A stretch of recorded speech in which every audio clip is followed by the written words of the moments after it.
We're going to do about three different things this morning. I'm going to speak to you a little bit, and then Sean will follow me, Sean Murray, as he's going to speak to us about an experience he had when he was in the military, and then we'll close with a very brief video.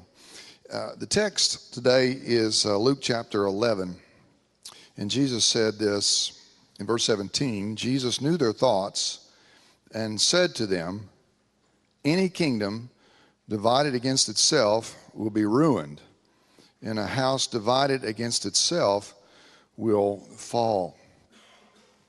I wanted to speak to you today about the Pledge of Allegiance and just give you a little history behind that and a thought or two in addition to that as an addendum.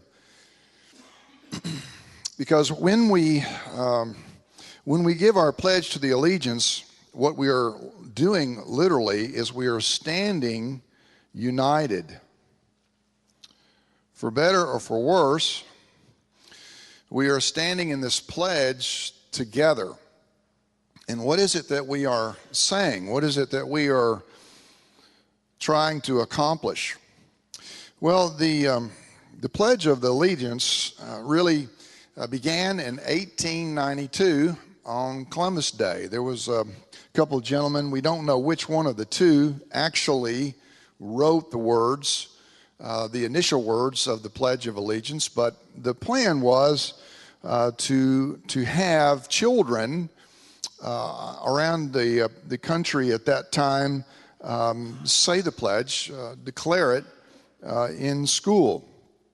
And so there were millions of children who did that. And of course, this was 30 years, roughly a little less than 30 years after the Civil War. And so part of the thinking behind the pledge was, in retrospect, to the Civil War, but also in terms of the foundation of our country.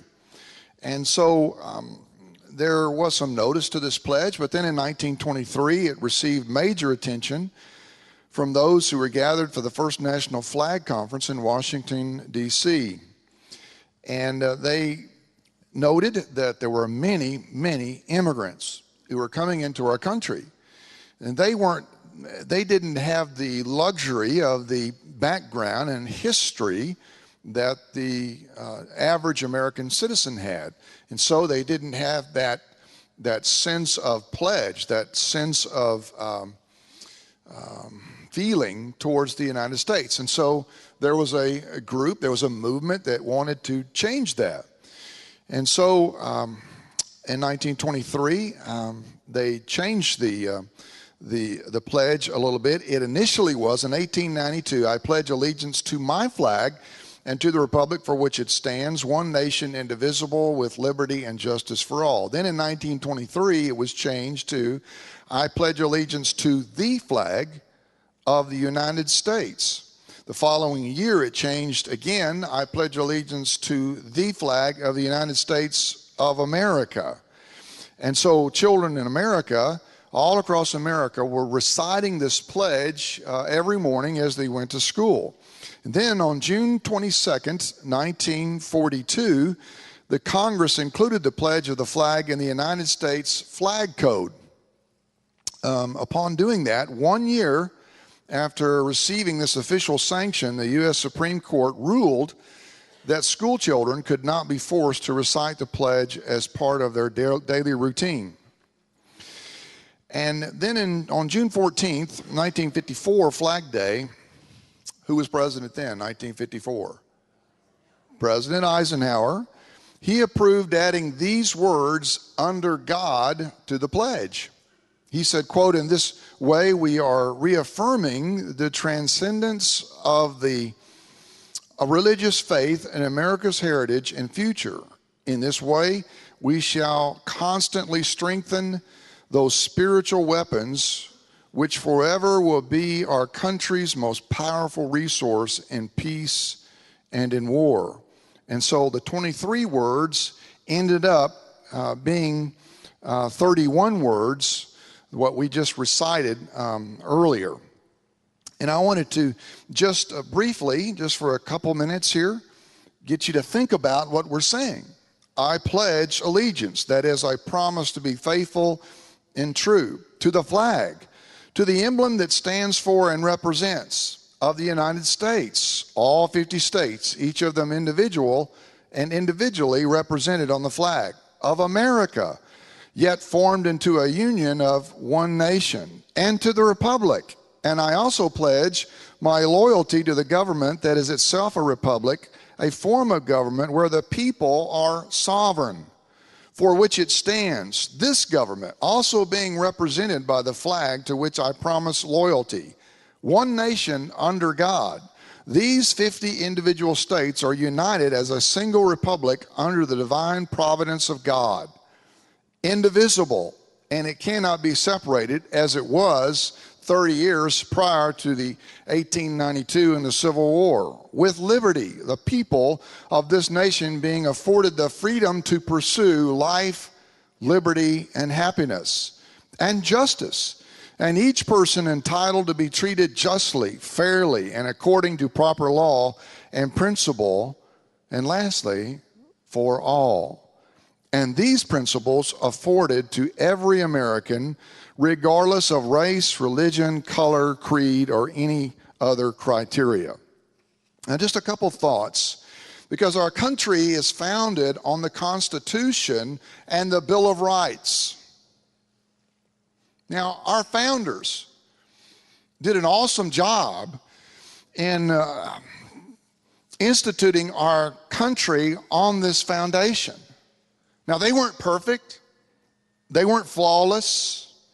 It took some time, but in that time, because of the Constitution and because of the Bill of Rights, over time, some things could really work out to the benefit of all the people in the United States. And just one little example would be the Civil Rights Movement, which was an awesome opportunity for this word, this concept, all, for all to be afforded these rights. But what I want to say to you today is that when we make this pledge that we make, I don't know if there are different emotions and different feelings that even the people in this church are feeling as we're making this pledge together in this little church, in this little community of faith right here. But when you have the entire United States, I guarantee you there is a whole spectrum of feeling. There's a whole spectrum of thought about that pledge. And some people, some Americans are very committed to that pledge, and some are very antagonistic. They're on the other end of the spectrum. Now, I was born in 1958, and so I was a baby boomer, and that ended right around the year of 62. And then we have another generation, and then another generation following that, and then another generation, this last generation that are just babies and just little children right now. When I grew up, this pledge was something that you took pride in. It was something that this was a big deal. The United States was something you really felt passionate about. But as time has moved on from this boomer generation, those feelings have changed. And not just in the secular world, they've even changed in the church world.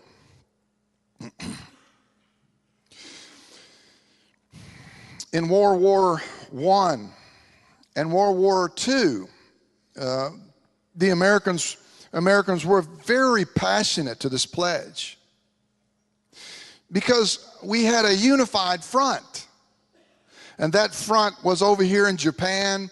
It was over here in Germany. Later, it was in Korea, and then in Vietnam. Now, it's obscure. It's a little different now. It's not like you can put your finger on it. It's not so obvious. We have really two different fronts now, and one is terrorism, and the other is cultural. The terrorism obviously is attacking us from other places in the world, but the cultural is on the inside. I was listening to President Truman, and I've got to hurry here so I can give some time for Sean. I just want to make a point, and he was talking about when the communists in Northern Korea, they went past the 38th parallel, and then it was a blitzkrieg all over South Korea. And he was enjoying his dinner one Saturday night back at home in his hometown, and Secretary of State called him and told him about it. And he got on the radio. And in fact, he had a press conference at 1 o'clock in the morning. And in that time, he says, this is aggression. And it is this communistic aggression is pushing. And he said, in effect, he said a lot of things, but he said, we must push back. And so whether you like the way they handled the conflict or not, the president led America into that conflict to push back that aggression, just as we had done in World War II against the Germans and the Japanese. And so even in the Korean time, in the 50s, the Americans were unified. But times have changed. We don't see this unification like we once saw it. Now remember the scripture that Jesus was speaking about. He didn't have the United States particularly in mind, obviously. But he said a kingdom divided will not stand. Well, the whole idea, the whole premise behind the pledge is unification.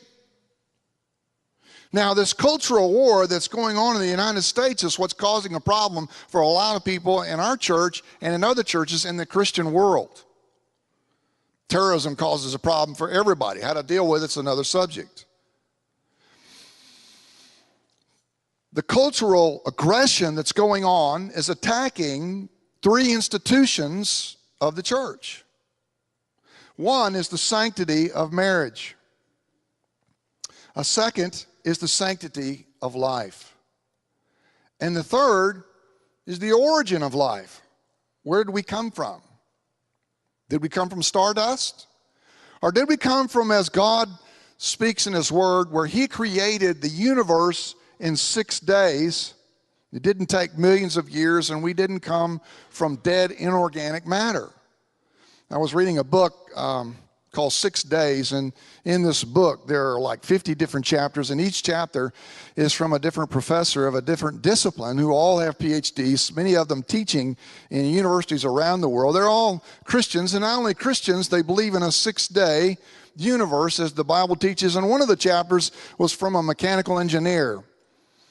And one of the last things he said, and he said a lot of neat things, but one of the last things he said in his chapter is the only problem he had with the 6-day creation is, why did God take so long?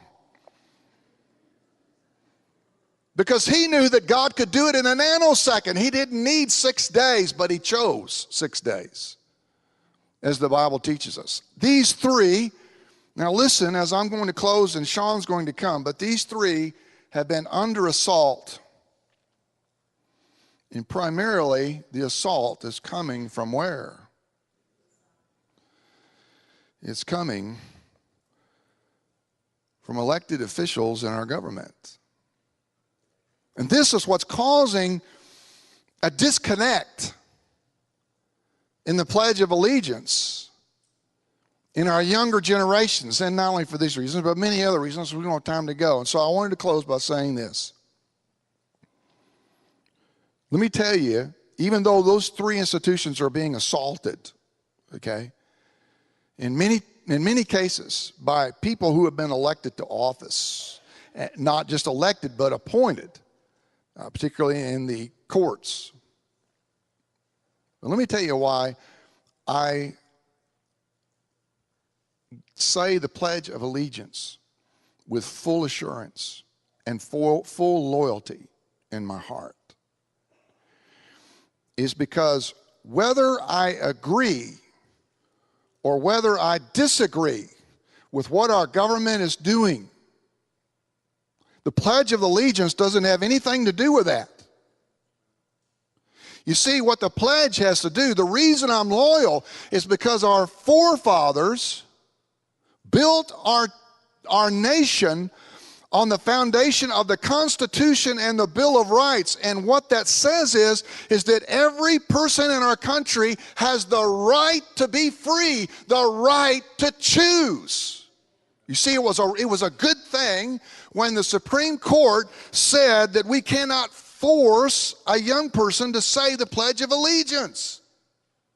Why is that a good thing? Because that's not the way we do it. That's the way the communists do it. No, in our country, nobody forces you to have an abortion, even though it is legal and even though it is wrong, and even though God hates it, that person must choose to do it. And so what we must do as Christians and as Americans is not lay down, but as President Truman said, we must push back. And we do that by speaking up. We do that by voting. And we do that by praying. And so I can say the Pledge of Allegiance with full assurance and with patriotism, because we have a country that guarantees freedom and justice and liberty for all.